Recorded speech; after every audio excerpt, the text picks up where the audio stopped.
Welcome again students. +1 physics में next chapter करने जा रहे हैं और जो हमारा यूनिट है that is laws of motion. तो लॉज ऑफ मोशन स्टार्ट करने जा रहे हैं।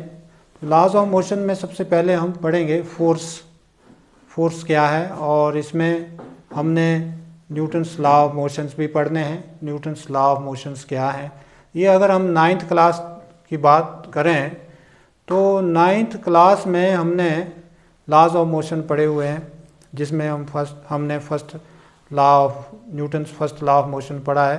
Newton first law of motion क्या बोलता है कि if a body is at rest remain at rest until some external force is applied on it, कि अगर कोई बॉडी रेस्ट में है तो रेस्ट में रहेगी, अगर मोशन में है तो मोशन में रहेगी, अगर वो किसी पर्टिकुलर डायरेक्शंस में जा रही है तो उसी डायरेक्शंस में जाएगी वो, जब तक कि उसके ऊपर कोई एक्सटर्नल फोर्स काम नहीं करती है। कहने का मतलब ये है कि अगर आप लोग अपने घरों में देखें तो अगर एक चेयर है, अगर वो आपने रेस्ट पोजीशन में रखी हुई है तो वो रेस्ट में ही रहेगी जब तक कि कोई उसे वहाँ से उठा नहीं लेता। तो वैसे ही अगर कोई बॉडी मोशन में है, अगर घर में एक बॉल को फ्लोर के ऊपर फेंकें तो हम देखते हैं कि कुछ दूरी के बाद वो जो है रेस्ट में आ जाती है। तो आपके माइंड में एक क्वेश्चन आता है कि जो बॉडी मोशन में थी वो रेस्ट में कैसे आ गई, वो तो मोशन में ही रहनी चाहिए। तो कंडीशन है कि एक्सटर्नल फोर्स उसके ऊपर नहीं लगनी चाहिए। अगर वो बॉडी मोशन में है तो मोशन में ही रहेगी अगर उसके ऊपर कोई एक्सटर्नल फोर्स काम नहीं करती है। तो एक्सटर्नल फोर्स कौन है जो उसके ऊपर काम कर रही है, जो उसको रोक रही है?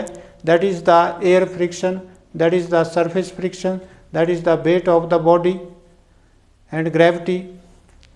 तो ये सारे फैक्टर जो हैं वो एक्सटर्नल फोर्स का काम कर रहे हैं और इसी कारण वो बॉडी रेस्ट में आ रही है, अदरवाइज वो बॉडी मोशन में ही रहती।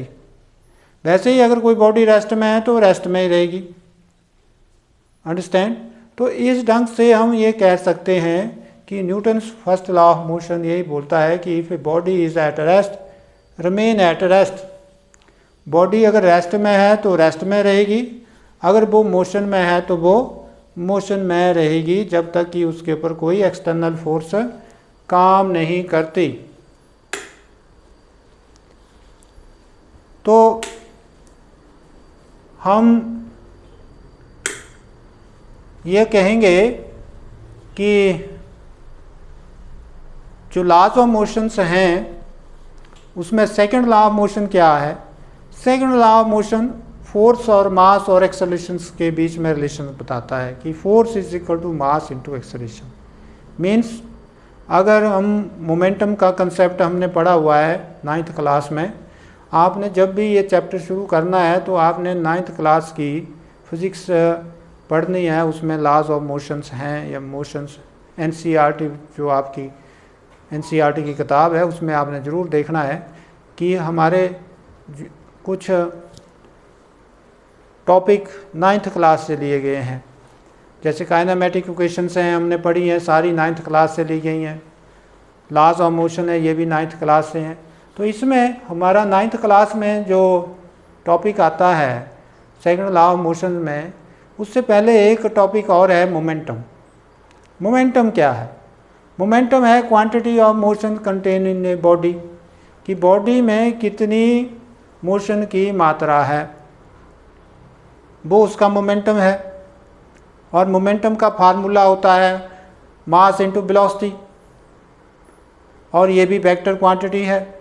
तो जितना बॉडी का मास होगा उतना उसका मोमेंटम होगा, उतना ही ज़्यादा उसका मोमेंटम बढ़ेगा। जैसे अगर मास बढ़ रहा है तो मोमेंटम भी बढ़ रहा है, वेलोसिटी बढ़ रही है तो उसका मोमेंटम भी बढ़ रहा है।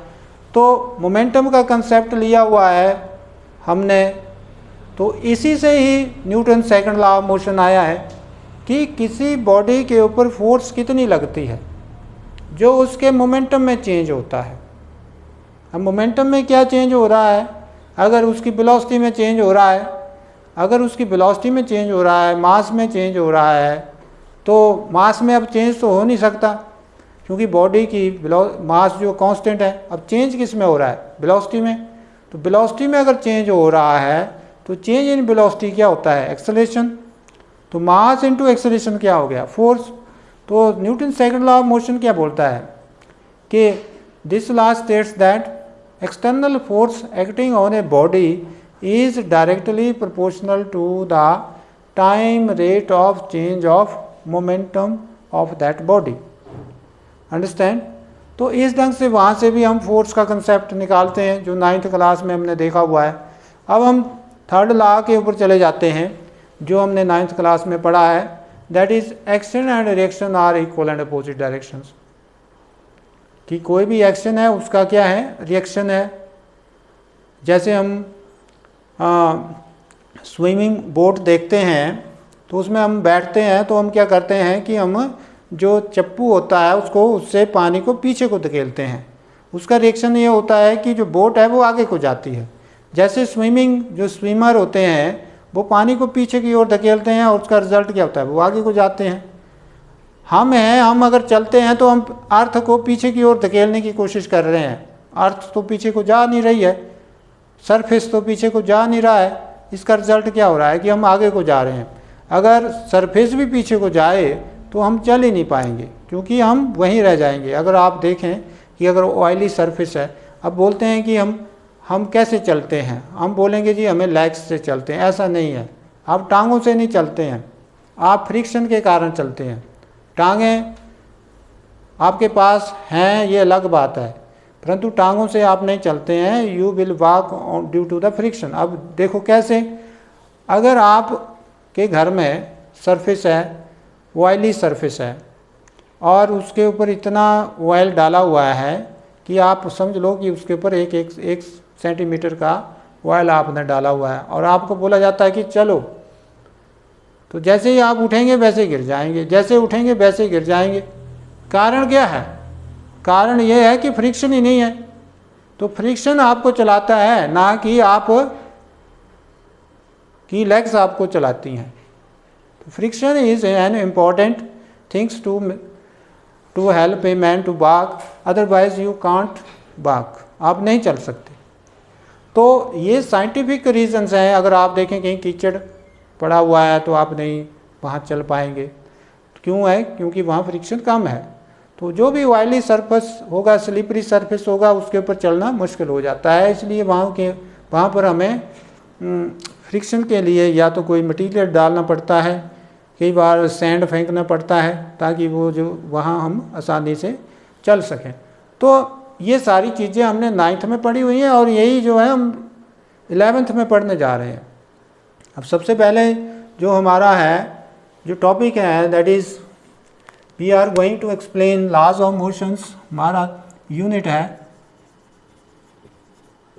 Laws of motions.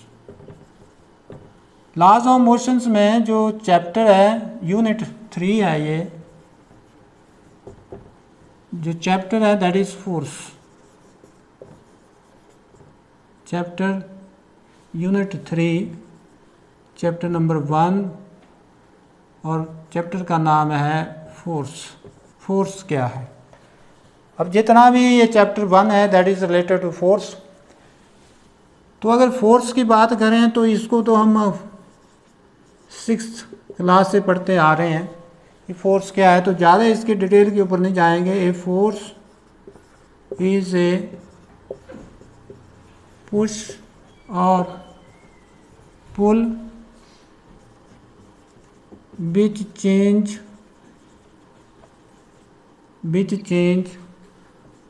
or tends to change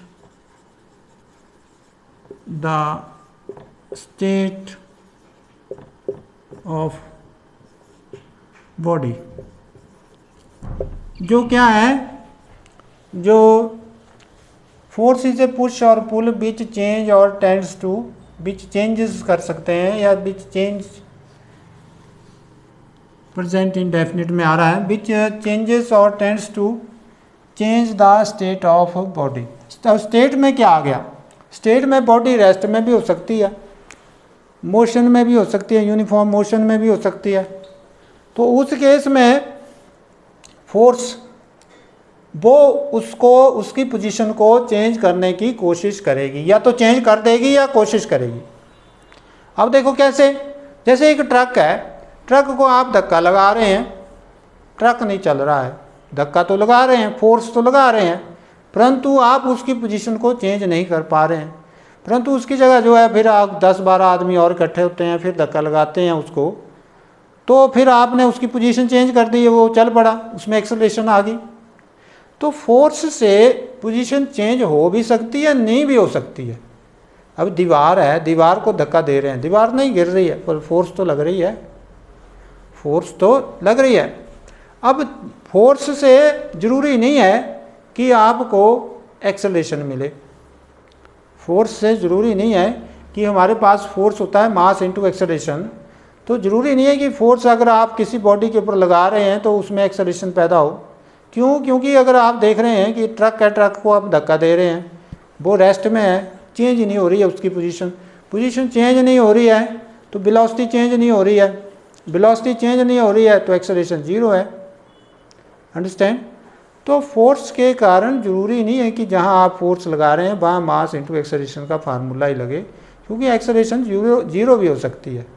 understand? मास 0 ना हो के एक्सेलरेशन 0 हो सकती है, क्योंकि बॉडी की पोजीशन चेंज ही नहीं हो रही है, वेलोसिटी चेंज नहीं हो रही है, एक्सेलरेशन पैदा नहीं हो रहा है, क्योंकि acceleration is the change in the velocity of the body. Now force का कंसेप्ट आ गया है हमारे पास। अब उसके बाद बात करते हैं इनर्शिया। इनर्शिया क्या होता है?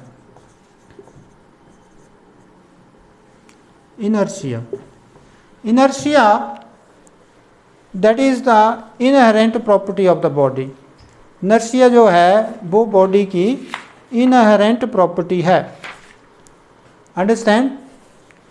इनर्शिया, अगर हम इनर्शिया की बात करें तो इनर्शिया का कंसेप्ट क्या है? अगर आप देखते हैं कि अगर कोई मैन जो है वो एक वेलोसिटी v से मूव कर रहा है और बहुत ही स्पीड से जा रहा है, और इसको बोल जाता है कि एकदम रुको यहाँ पे, तो यहाँ रुकने के बजाय वो आगे चला जाता है और आगे जाके रुकता है।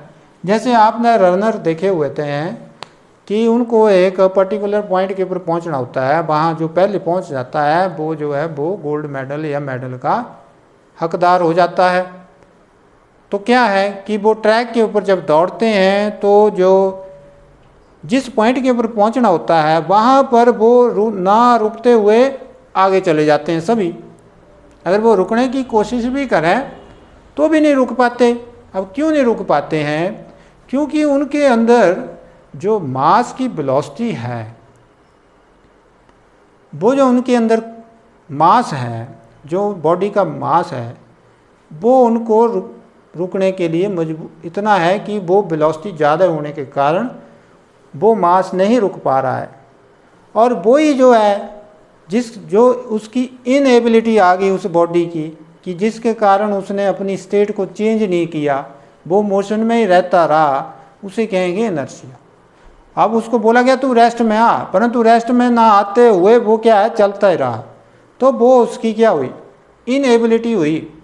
Inherent property of the body by virtue of which it is unable to change its state of motion को भी चेंज नहीं कर पा रहा है। कई बार रेस्ट में होता है तो वो रेस्ट को भी नहीं चेंज कर पाता है। अंडरस्टैंड? तो कई बार जो है वो ऐसी सिचुएशन आ जाती है कि वो अपनी स्टेट ऑफ रेस्ट को भी चेंज नहीं कर पाता है। और रेस्ट का केस देखो कहाँ है कि आप रेस्ट में हैं और एकदम बस जो है वो चलने लग पड़ती है। अंडरस्टैंड? बस चलने लग पड़ती है तो रेस्ट के कारण जो मोशन बॉडी बस चली आगे को और आप गिरे पीछे को। आप कहाँ गिरे? पीछे को। क्यों गिरे पीछे को? क्योंकि आपकी बॉडी का लोअर पोर्शन जो है मोशन में आ गया, परंतु due to inertia of rest whole body का जो क्या था, रेस्ट में आपकी पोजीशन थी, और रेस्ट में पोजीशन होने के कारण आप पीछे की ओर गिरे। वैसे मोशन में है, जैसे बस मान लो मोशन में है और आप खड़े हैं बस में, तो बस जो एकदम रुक जाती है, बस रुक गई, परंतु आपकी बॉडी जो थी वो मोशन में रहने के कारण वो क्या हुआ, वो आगे गिरी। अंडरस्टैंड, वो क्या हुआ, आगे गिरी। तो this is due to the inertia of motion. और कई बार क्या है कि मान लो कि आप सीट के ऊपर बैठे हुए हैं, बस जो है शार्प टर्न लेती है ऐसे, तो आप क्या है, आप बाहर की ओर, आपको झटका जो है खिड़की की ओर लगता है। क्यों लगता है खिड़की की ओर? This is again due to the inertia of direction. Inertia, बस जो है वो सर्कुलर पाथ लेना चाहती है, परंतु आप रेस्ट में रहने के बजाय, आप रेस्ट में हैं परंतु बस जो है वो टर्न में होगी और डायरेक्शंस चेंज होगी। डायरेक्शंस पहले आप सीधी थी एकदम, चेंज होगी। Change means your bodies directions will change. Bus has change your direction of motion, but you do not want to change your direction, your body do not want to change your direction of motion। और कारण क्या हुआ कि कारण ये हुआ कि आपको बाहर की ओर झटका लगा। वैसे ही अगर आप देखें कि आजकल मशीनों में जो आरा मशीन्स होती हैं, उनकी पत्तियों को अगर आप देखें ग्राइंड करते हैं, तो वहाँ से जो स्पार्क है वो हमेशा टेंजेंशियली बाहर को निकलता है। जो रोलिंग स्टोन है, रोलिंग स्टोन जो उसका होता है, व्हील जो होता है, उससे हम अगर पत्ती को तेज़ कर रहे हैं, आरा मशीन की पत्ती होती है उसको तेज़ कर रहे हैं, तो टेंजेंशियली बाहर को निकल रहा है। क्यों निकल रहा है? This is again due to the inertia of directions. वैसे ही बस का केस है, वैसे ही हॉर्स का केस है। अंडरस्टैंड? तो ये सारे के सारे एग्जाम्पल इनर्शिया के हैं। तो इनर्शिया हुआ क्या? इनर्शिया हुआ द इनहेरेंट। इनहेरेंट का मतलब छुपी हुई। अब इनर्शिया आया कैसे? Due to, this is due to mass. जिसका मास ज़्यादा होगा उसका इनर्शिया ज़्यादा होगा। जो इंसान जितना ज़्यादा भारी होगा उसको अपना शरीर रोकना भी उतना मुश्किल हो जाएगा। Means inertia directly depends upon the मास। तो मास के ऊपर डिपेंड करता है ये। अगर आप बोलें कि एक रनर है और उसका वेट कम है तो उसको रोकना आसान है, और अगर एक रनर है उसका वेट ज़्यादा है तो वो ज़्यादा स्पीड कवर करेगा, ज़्यादा डिस्टेंस कवर करेगा आफ्टर रीचिंग देयर गोल। तो again you can say that the inertia depends upon the mass. Inertia mass के ऊपर डिपेंड करता है। तो जितना ज़्यादा किसी का मास ज़्यादा होगा उतना ही ज़्यादा इनर्शिया होगा। तो इनर्शिया की अगर डेफिनेशन लिखें तो ये इनहेरेंट प्रॉपर्टी है। इनहेरेंट का मतलब छुपी हुई प्रॉपर्टी, अंदर बॉडी के अंदर की छुपी हुई प्रॉपर्टी है। तो inertia may be defined as the, या ऐसे लिखेंगे इसको, it is the inherent property of the body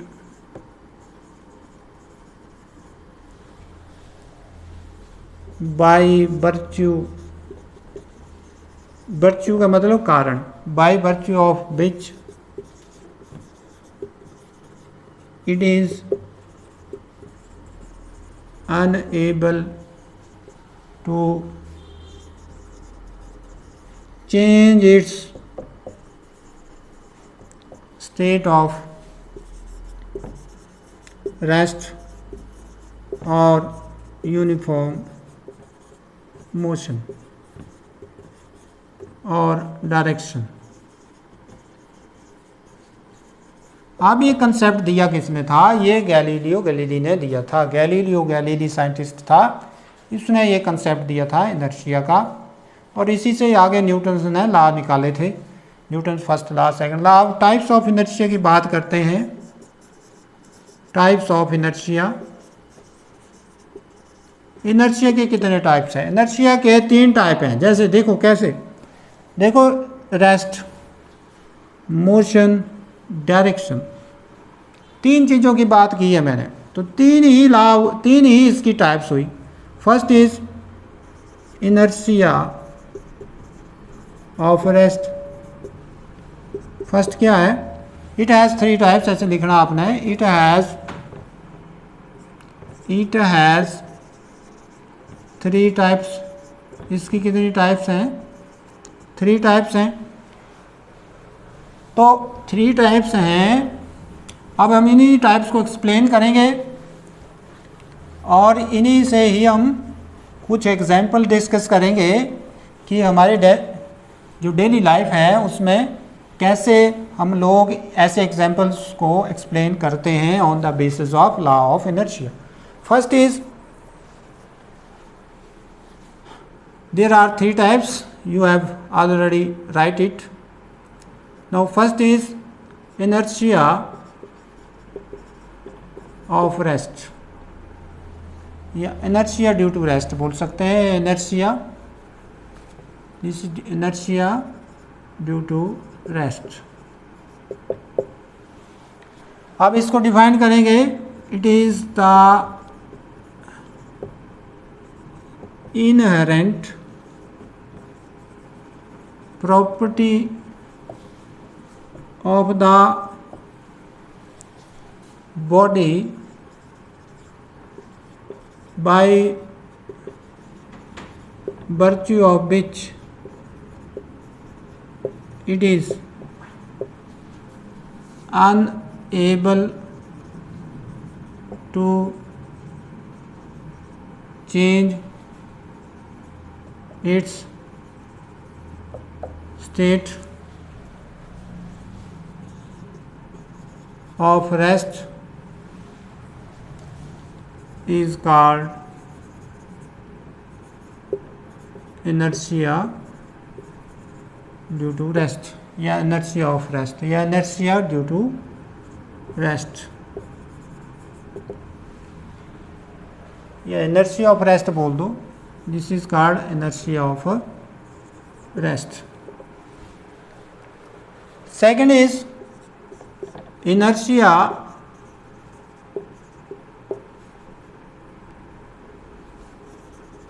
due to motion।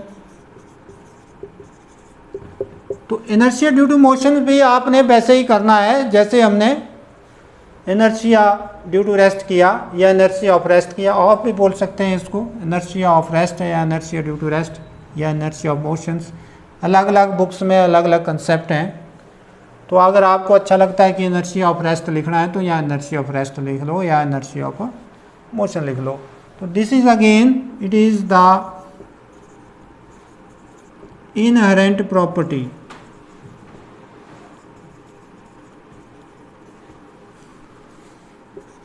of the body by virtue of which it is unable to change its state of motion, called inertia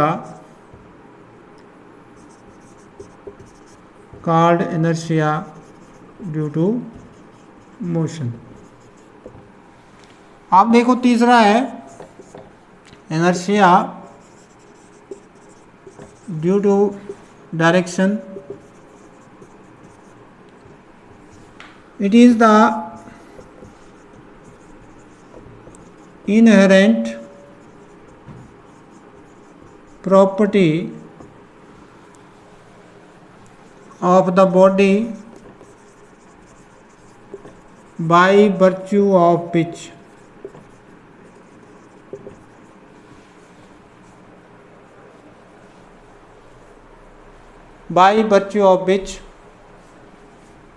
it is unable to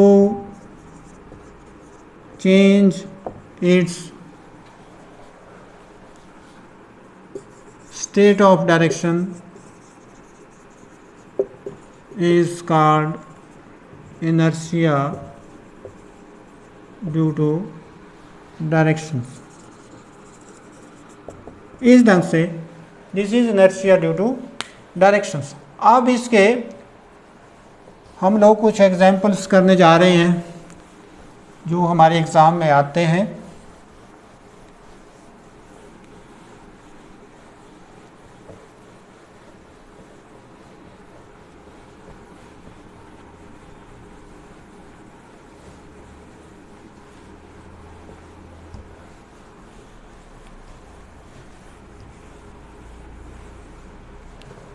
अब पहला है, भाई a passenger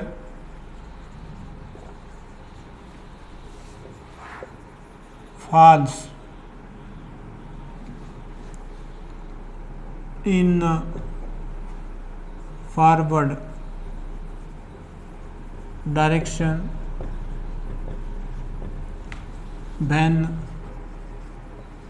bus suddenly stop। अगर बस एकदम रुक जाती है तो पैसेंजर आगे की ओर क्यों गिरता है। अब देखो, मान लो ये बस है, बस में पैसेंजर है, रनिंग पोजीशंस हैं, दोनों ही रनिंग पोजीशन में है, दोनों ही क्या है, मोशन में है। अंडरस्टैंड। अब मोशन में है तो इसमें जो इनर्शिया है वो मोशन के कारण है, वो क्या है, मोशन के कारण है। अब जैसे बस आगे जा रही है, एकदम सडनली क्या है, यहाँ स्टॉप हो जाती है, यहाँ क्या है, स्टॉप हो जाती है। तो ये बॉडी का जो लोअर पोर्शन है, ये बॉडी का लोअर पोर्शन, ये तो रेस्ट में आ जाता है। ये क्या है, ये रेस्ट में आ जाता है। परंतु ये जो अपर पोर्शन है बॉडी का, ये क्या है, ये मोशन के कारण आगे की ओर गिर जाता है। So this is due to inertia of motion. This is due to inertia of motion. Inertia of motion के कारण ही वो क्या है, आगे की ओर गिर रहा है। अब वैसे ही कि मान लो बस जो है वो रेस्ट पोजीशन में है। अब दूसरा आता है कि by passengers falls in backward direction when बस सडनली स्टार्ट्स। जब बस जो है वो क्या है, सडनली स्टार्ट्स हो रही है। तो देखो यहाँ पर भी दोनों ही रेस्ट पोजीशन में है, ये मोशन में है, यहाँ क्या है, रेस्ट पोजीशन में है दोनों ही। तो इनमें इनर्शिया किसके कारण हुआ, रेस्ट के कारण। Inertia due to rest. Understand. अब जैसे ही ये मूव लग पड़ा करना है, मोशन, बस जो है मोशन में आ गई, बस क्या है, मोशन में आ गई, बस मोशन में आ गई, तो ये पोर्शन जो है ये इसका पीछे की ओर जाएगा। क्यों जाएगा, this is again due to inertia of rest. ये रेस्ट में रहने की कोशिश करेगा। ये इनर्शिया ऑफ मोशन, ये मोशन में रहने की कोशिश करेगा। Inertia, this is due to inertia of motion, this is due to inertia of rest. अब वैसे ही एक अगर आप लोग बस की बात करें, अभी बस की बात चली हुई है, अगर वो शार्प टर्न ले रही है, अब देखो बस जो है वो शार्प टर्न ले रही है, ठीक है। अब बस में सवारियाँ ऐसे बैठी हुई हैं, एक पर्टिकुलर डायरेक्शन है इधर को, ये नॉर्थ की ओर जा रही है बस। अब सडनली क्या है कि ये वेस्ट की ओर मुड़ गई, एकदम वेस्ट की ओर। अंडरस्टैंड। ये नॉर्थ, ये मान लो ये वेस्ट, मतलब बस ऐसे गई और यहाँ एकदम ऐसे मुड़ गई। अब वेस्ट की ओर मुड़ी तो डायरेक्शन तो नॉर्थ की साइड थी, डायरेक्शंस नॉर्थ की साइड थी, एक पर्टिकुलर डायरेक्शंस में जा रही थी और वेस्ट की तरफ उसने टर्न कर दिया। तो ये जो है, ये जो सवारियाँ हैं, ये इनका जो अपर पोर्शन है वो उसी साइड को जाने की कोशिश करेगा, ऐसे बाहर उसी साइड को। अंडरस्टैंड, इसी साइड को। अब ये यहाँ जा तो पाएगा नहीं, परंतु ऐसे इसको झटका लगेगा बाहर की ओर। और लोअर पोर्शन जो है वो बस की सीट से अटैच है, तो जैसे बस जा रही है वैसे ही वो मूव कर रहा है। परंतु अपर पोर्शन उसने एक पर्टिकुलर डायरेक्शन पकड़ ली है, और बस ने भी पहले पर्टिकुलर डायरेक्शन पकड़ी थी शुरू में, परंतु जब उसने शार्प टर्न लिया तो वो नॉर्थ साइड में रहने चाहती थी बॉडी का प्रपोर्शन, परंतु हुआ क्या, वो नॉर्थ में रहा, परंतु हमारा बस ने जैसे शार्प टर्न लिया तो लोअर पोर्शन वो कर्व के अलोंग आ गया और इसीलिए हमने एक झटका बाहर की ओर महसूस किया। So this is due to the inertia of directions. तो ये सारी एक्सप्लेनेशंस मैंने दी हैं आपको, फिर भी अगर कोई डाउट है तो आप पूछ सकते हैं, क्योंकि अलग अलग बुक्स में अलग अलग एक्सप्लेनेशंस दी हुई हैं, तो आप लोग इसमें एक पर्टिकुलर जो कंसेप्ट है उसी को ही फॉलो करें। तो भाई ये passengers falls in forward directions when a बस सडनली स्टॉप्स, तो इसका क्या है कि इन initial position both bus and passenger are in motion। Both बस और पैसेंजर जो है वो क्या है, मोशन में है। बट व्हेन बस suddenly stop, lower portion of the passenger comes into rest, but upper portion of passenger will try to remain in motion due to inertia of motion। यहाँ आपने पहले ही लिख देना this is due to inertia of motion, ताकि examiner को पहले ही पता लग जाए। आगे आपने एक्सप्लेनेशन देनी, this is due to inertia of motion in initial position. अगर हॉर्स का केस होगा तो उसमें भी ऐसे करना। अगर कोई उन्होंने कार्ट की बात कर दी है, छकड़े की बात कर दी है, और ऐसा कोई दाएं बाएं कर सकते हैं, परंतु आपने पोजीशन देखनी है कि पैसेंजर की क्या पोजीशन है। ट्रेन में भी हो सकता है, बस में भी हो सकता है, ट्रक में भी हो सकता है, कार में भी हो सकता है। तो वो ऐसा नहीं है कि यहाँ बस की बात जगह आपको कार लिख दिया तो आप बोलें जी ये तो क्वेश्चन ही नहीं हमने देखा हुआ है। तो ऐसा नहीं है। फिजिक्स में जो है कंसेप्ट ब्रॉड होता है, कंसेप्ट वो ही होता है, परंतु उसकी जो सिचुएशंस हैं वो अलग हो सकती हैं। सिचुएशंस में भी different, it goes from up to infinity. वो उसके दिमाग के ऊपर बात है कि वो क्या सिचुएशन आपको दे सकता है, परंतु कंसेप्ट सेम रहेगा। वैसे ही सेकंड है by a passenger falls in backward direction से, बैकवर्ड डायरेक्शन हो गया। व्हेन ए बस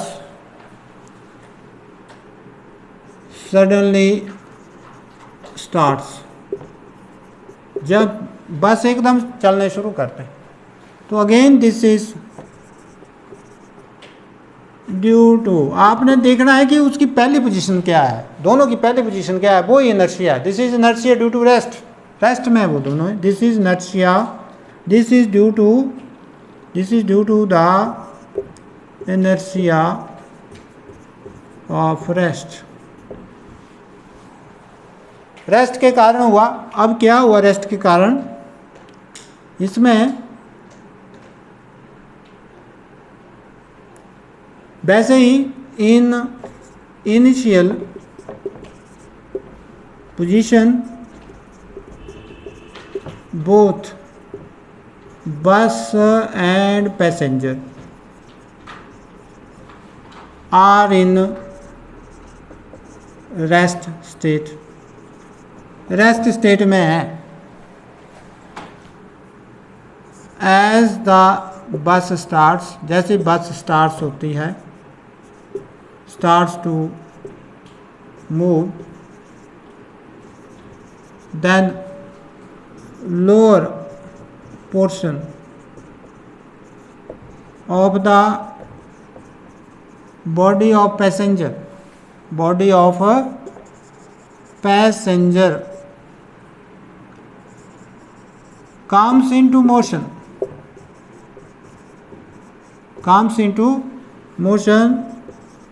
whereas upper portion of body will try to remain in rest due to inertia of rest। तो ये हुई इसकी एक्सप्लेनेशन। अब नेक्स्ट जो थर्ड है,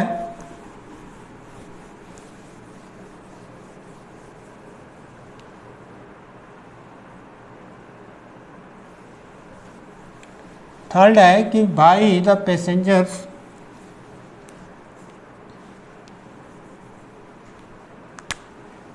falls in outward direction when a bus takes a sharp turn. अगर बस जो है शार्प टर्न लेती है, when a bus takes a sharp turn, this is due to inertia of direction in initial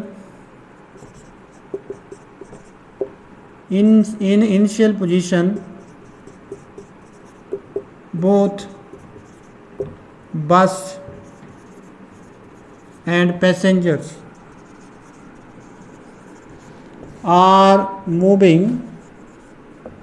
in particular directions,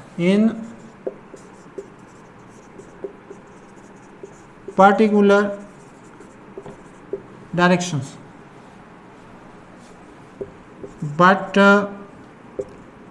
when bus takes sharp turn, then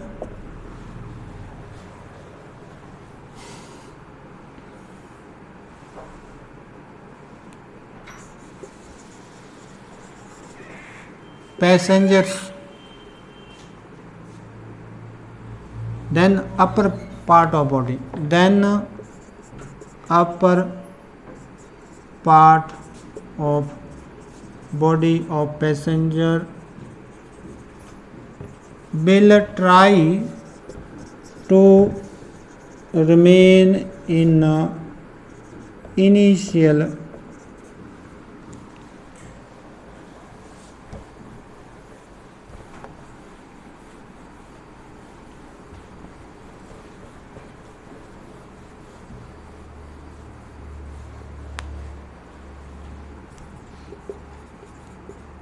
direction।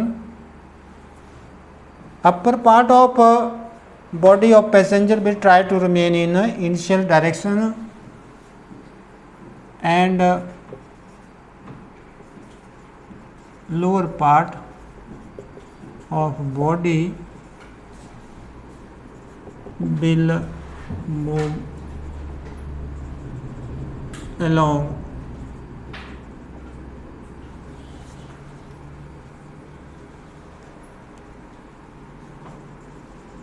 sharp turn, will move along sharp turn that is by due to inertia of direction it falls in outward directions। इसमें और भी एक थोड़ा सा concept हो सकता है, centripetal force का भी कंसेप्ट हो सकता है, परंतु ज़्यादातर जो है वो आउटवर्ड फोर्स का ही लिया गया है। So this is today all about the inertia due to rest, due to motion, due to directions. So thanks, have a nice day.